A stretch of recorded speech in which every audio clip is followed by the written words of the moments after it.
Let's be real, this subclass should really be called the Circle of the Fae. Circle of Dreams is all about the Feywild and its inhabitants. With this subclass, you're getting a character that blurs the line between the dreamlike realm of the Fae and the prime material. You are a wanderer of dimly lit holds and dreamy starscapes. So, without further ado, I'm going to tell you why you should play Circle of Dreams Druid.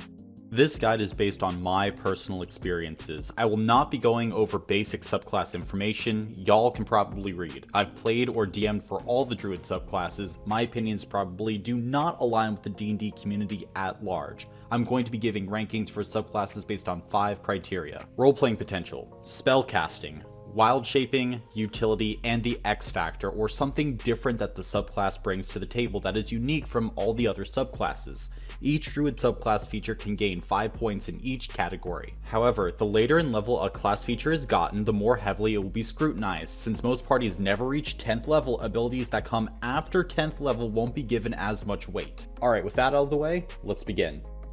Firstly, you are a tremendous healer. Balm of the Summer Court is fantastic. You get it at 2nd level and can use it until 20th level. You can use this ability as a bonus action and it has a range of 120 feet and cannot be counterspelled. It's honestly a fantastic healing option. It is super versatile, and really all you need to do as a healer, in 5th edition at least, is keep your party members above 0 hit points, because you are as effective at 1 hit point as you are at any other hit point total, and as a bonus action with 120 feet of range, Balm of the Summer Court is going to allow you to do that. So, fantastic party healing if you are a Circle of Dreams Druid.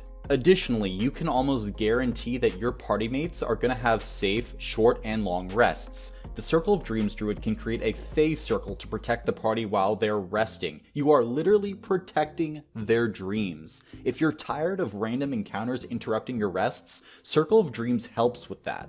Furthermore, this subclass has some of the most utility in the game. You use literally all your abilities all the time. Now with some subclasses, you get a subclass ability and it kind of falls by the wayside. You're not going to be using it almost every single session. However, with Circle of Dreams Druid, you're going to be using all your subclass features from level 2 to level 14. It's great because they all fit into your Druid toolbox. Each subclass feature is a different tool used for a different situation, and because those situations, like taking rests, needing to heal, teleporting yourself or others to different locations, scrying, all of these things happen often in a D&D campaign, or where you need these tools. Thus, you're going to be using Circle of Dreams Druid features a lot, giving a lot of utility and use to this entire subclass, because while some abilities won't be as powerful as other subclass abilities that you might get within the Druid subclass range or with other subclasses, the amount of times you're going to be able to use those features, I think really makes up for that. Now, that's not to say that any of these features are weak, but if you're comparing some of the features here to, say, Wildfire Druid, where you're getting a lot more damage or a lot more healing, it might seem to fall by the wayside. However, all of these abilities are not only useful inside combat, but outside of combat as well, meaning lots of utility. Also, you grow with this subclass, which is something that I feel is really underrated. You grow into being a true Circle of Dreams Druid. Every few levels, you gain a new interesting ability and learn how to take full advantage of it over that period of time. And after you've mastered one ability, let's say Balm of the Summer Court, then you move to your next ability, which is Hearth of Moonlight and Shadow, and then to another Hidden Paths, and it all just stacks on each other. And at the end of your Circle of Dreams Druid adventure, you feel like you've mastered the subclass, and it's satisfying. It's incredibly satisfying to feel like you've gotten everything you can get out of a character. You also share your abilities with your party mates, and let me kind of explain that for a second. A party likes it when a Circle of Dreams Druid levels up. That's because when a Circle of Dream Druid gets something new, that usually means the party gets something new too, because the Circle of Dreams Druid features all help out party members. So your party kind of shares in these abilities, which will make you, as a Circle of Dreams Druid, feel appreciated, because you are constantly going to be helping not only yourself, but other party members as well, and you can really become a core member of any composition. In reality, this druid fits into literally any party, no matter the composition. You can just feel good playing a Circle of Dreams Druid because you're a healer, you're a support, you can do damage, anything you need to do, you can begin to do that. And also, speaking about this Druid subclass at higher levels, from 10th level onward, you're going to be teleporting all around the battlefield or the campaign map. Hidden Paths is great for problem solving. I've honestly found it more beneficial to teleport others rather than yourself. Specifically, the Barbarian Catapult. A pro tip is to teleport your fighter, paladin, or barbarian on top of a flying enemy or something that is out of reach of their melee attacks. It's an incredible combo. And then, of course, the last ability that the Circle of Dreams Druid gets, you get your special teleportation circle, which is good for moving across the campaign, as well as scrying and dreams, and you just are able to have so much mobility at later levels with this subclass, and that's super underrated. Also, and this is a big pro tip, when you are Circle of the Dreams Druid, you can use your Hidden Paths feature while you're in your wild shape. So, you can be teleporting around, let's say as a crocodile, or you can be teleporting party members along, let's say in the form of a worm. Maybe a rogue puts you on their shoulder, is running through a dungeon, and in certain situations you can simply teleport the rogue to where they need to go. Really, Circle of Dreams Druid is great for mobility and helping out the party. Now, let's begin to talk concepts. What are some of the great concepts that we can take advantage of when we're playing a Circle of Dreams Druid? Well, one of my favorite aspects of this subclass is the roleplay aspect. And there are so many different things that you can choose to do as from a concept perspective with this Druid subclass. I highly recommend reflavoring abilities and spells to fully embrace the themes of dreams and the Feywild. I once played a Circle of Dreams Druid who could project their memories and dreams inside of their Hearth of Moonlight and Shadow circle. It was like the Pensieve or memory pool in Harry Potter. The projections only portrayed what my druid remembered, and so it was only adding flavor to the discussions that the party members had, or when we were trying to review an event that happened to us, such as like trying to solve a mystery. But the flavor that it added was so much, and it really made this subclass feel unique. If your DM allows it, try emphasizing your Fey or dreamlike nature with your spells, abilities, and actions.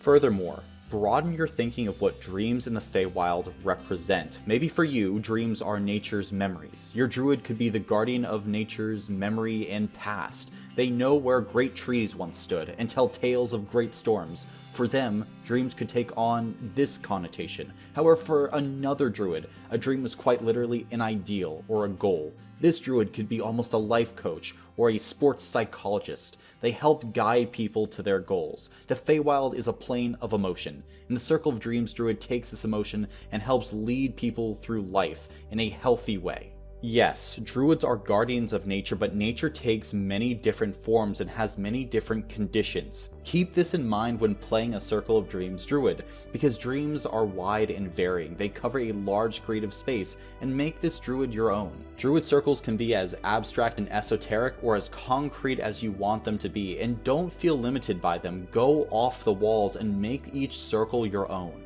Now, if you want to be more traditional, the Circle of Dreams encompasses most directly the Feywild. Perhaps you steer your druid towards that direction. You could be protecting the Fey from the material plane, or, more interestingly, vice versa. The Feywild is always intruding on the material plane. Maybe it is your job to make the Fey not steal human children, or stop them from luring travelers into the Feywild during full moons. Whatever the case, the Feywild has a lot of depth, and especially with Beyond the Witchlight having just released, there's a lot of new Feywild content. So I would honestly say that if you're playing that adventure, or going for a more Fey-centric campaign, a Circle of the Dreams Druid would fit really well for the overall story. Now very quickly, let's talk multiclassing. I think that this subclass is great to multiclass with Barbarian and Monk, obviously. Druid is great to multiclass with both of those other classes. Specifically, if we're looking at subclasses, Ancestral Guardian Barbarian and Astral Self Monk fit really well. I think their aesthetics fit, also mechanically their abilities mix together very well, and I could see going 4 to 6 levels in either one after 14 levels in Druid. So if you're looking to multiclass, check out those two options. Now, 2 dislikes I want to mention. Firstly, I don't think this subclass is Fey enough for how much it goes back to the Feywild. Sometimes I think some of the abilities, like for instance Balm of the Summer Court, is just Fey in name. I don't really get that feeling of it being Fey. I'd argue that the Archfey Warlock feels more Fey than the Circle of Dreams Druid, so I would almost want a reflavoring of some more things so that they seem more Fey, a differentiation on where the abilities come from or how they're described. So that's just something to keep in mind when you're playing a Circle of Dreams Druid, where you kind of have to put that roleplay onus a little bit more on yourself if you really want to be the quote-unquote Fey Druid. I also think that level 6 needs more, maybe adding something. If I were DMing a Circle of Dreams Druid, I'd probably add a new feature, skill, or proficiency at 6th level, or maybe just give out a magic item to make 6th level feel onwards a little bit better.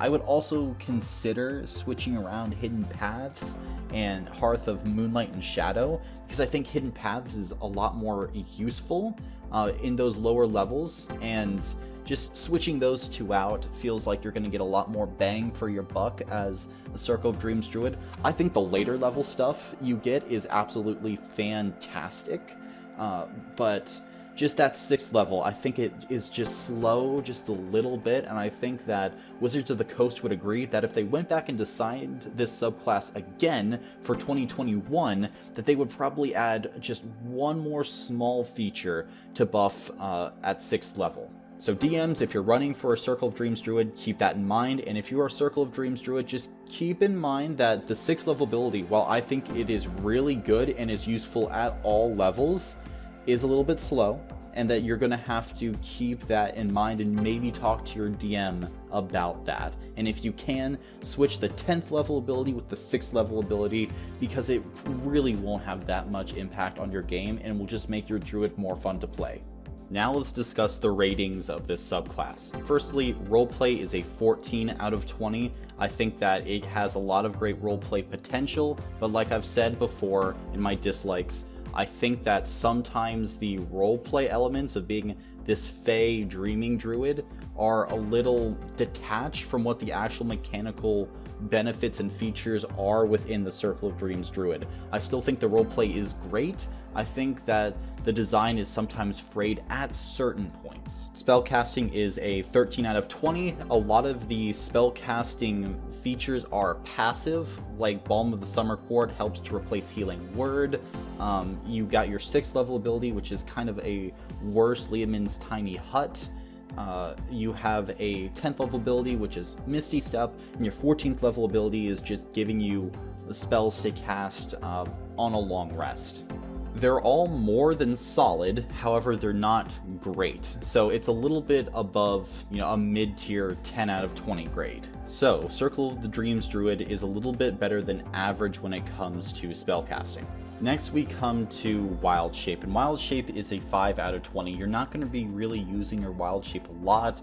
Some of the features just only passively give benefits to Wild Shape, like Hidden Paths, but that's later on. Balm of the Summer Court can technically be used in a Wild Shape, but a lot of the stuff is just really tangential, and I don't think it's very useful. I never really was using my Wild Shape a ton when I played Circle of Dreams Druid, and it's kind of like you have this big portion of the class that is not being aided or used in some way while you're playing this Druid subclass. And I guess that is another negative here. I want them to use their Wild Shape more.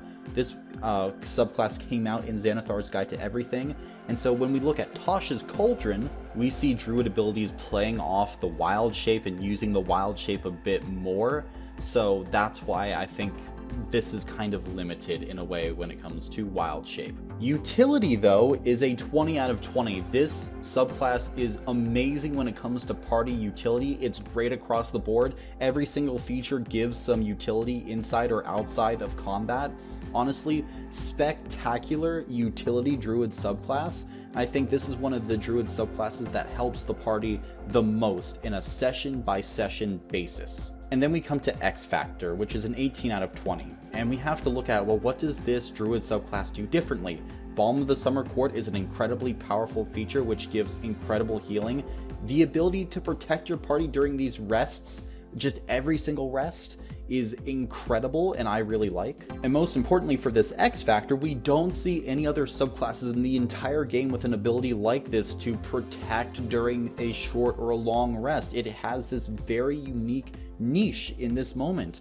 Then we have the Hidden Paths X Factor, which is not only teleporting yourself, but teleporting another party member. Just that added layer on top of everything, a unique teleportation circle. There's a lot of uniqueness here. There are a lot of these special places that the Circle of Dreams Druid and only the Circle of Dreams Druid occupies so far as of 2021. And I don't think we're going to see another subclass in Druid or in any other class infringe on that. So they have a very high X factor rating. If they were more mechanically powerful, almost to like a little bit of a broken area, and I don't think any of these features are broken, I think that they are all very well balanced, but if they were broken, it'd be 20 out of 20. But all of these X factors I love. I used basically all of my features every single time I was in a session playing Circle of Dreams Druid, so I can highly recommend, and I feel like that is what takes these X factors over the top because I am using everything. So in the end, 70 out of 100 is the rating. I think that this is a extremely solid Druid subclass, and I think this is kind of the standard for what all other Druid subclasses should be moving forward. But these are just my ratings, and they're my personal opinions, and they're based off of the bias I had in-game playing as a Circle of Dreams Druid and very shortly running a few sessions for a Circle of Dreams Druid. Subscribe and click the bell if you want to be notified for when more of these Druid subclass reviews drop, and also, until then, please check out this video right here. It's my big Druid guide where we'll talk about some of the secrets that lie within the Druid class. And also, thank you for entering the dungeon.